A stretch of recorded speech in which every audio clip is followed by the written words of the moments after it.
Hello friends, welcome to Shiny Samayal. இன்றைக்கி நாம் egg chapati எப்படி பண்ணுறதுன்னு பார்க்க போகிறோம். இதுக்கு ஃபஸ்ட்டு சப்பாத்தி மாவு ரெடி பண்ணணும். அதுக்கு நான் ஒரு பவுலில் 2 கப் கோதுமை மாவு எடுத்திருக்கேன். அதுக்கு தேவையான உப்பு சேர்த்து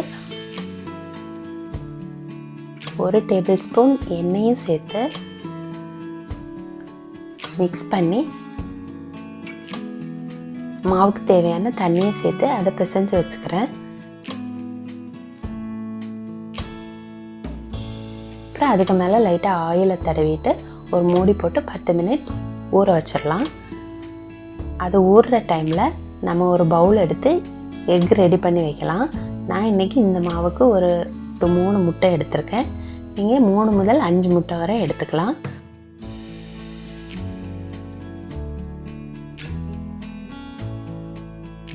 ஃபஸ்ட்டு முட்டையை எடுத்து மிக்ஸ் பண்ணிவிட்டு அதில் நறுக்கி வச்சுருக்க 1 கப் வெங்காயம்,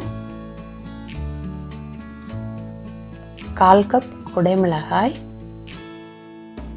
நறுக்கி வச்சுருக்க 2 டேபிள் ஸ்பூன் கொத்தமல்லி தழை,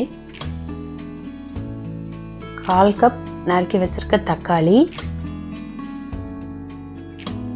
1 டேபிள் ஸ்பூன் நறுக்கிய கருவேப்பிலை சேர்த்துட்டு அது கூடவே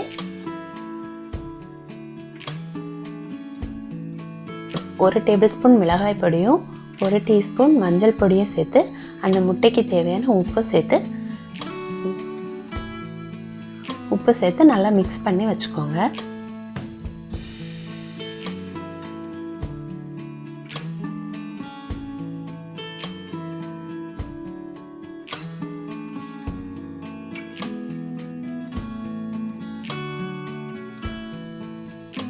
இப்போ நம்ம சப்பாத்தி மாவு நல்லா சாஃப்ட் ஆகிடுச்சு. அதை எடுத்து சப்பாத்தி செய்கிற மாதிரி தேய்ச்சி வச்சுக்கோங்க. தோசைக்கல்லை எடுத்து சூடு பண்ணி அதை சப்பாத்தி போடுற மாதிரி போட்டுட்டு ஒரு பக்கம் நல்லா வெந்தோடனே அடுத்த பக்கம் மாற்றி போட்டுக்கோங்க.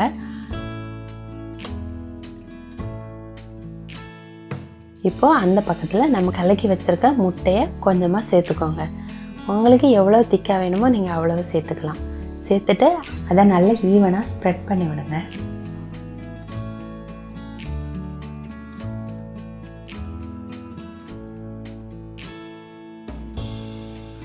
அப்புறம் கொஞ்சமாக ஆயில் சேர்த்துக்கோங்க.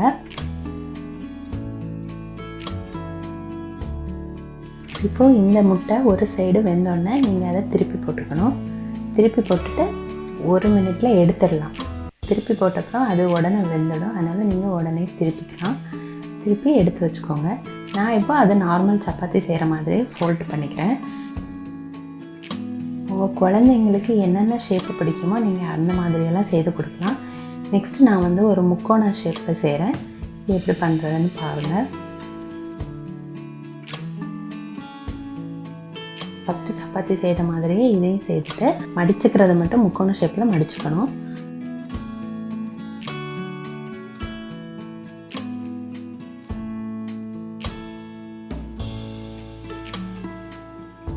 அதுக்கு தேவையான எண்ணெயும் சேர்த்துக்கோங்க.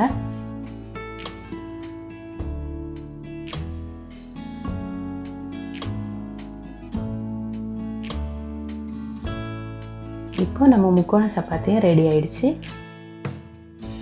இதை குழந்தைங்க ஸ்கூல் முடிஞ்சு வந்தோடனே நீங்கள் ஒரு ஈவினிங் ஸ்நாக்கை கொடுத்தா ரொம்பவே ஹாப்பியாக சாப்பிடுவாங்க. நான் இதில் காட்டியிருக்க மாதிரி நீங்கள் பஃப் ஷேப்பில் கூட பண்ணலாம். இதை நீங்கள் பிரேக்ஃபாஸ்ட், டின்னர், லஞ்சுக்கு கூட கொடுக்கலாம். ரொம்பவே சாஃப்டாகவும் இருக்கும். இதை முக்கோண ஷேப்பில், பஃப் ஷேப்லலாம் பண்ணியிருக்கோம். இதை ரோல் பண்ணி கூட நீங்கள் கொடுத்துக்கலாம்.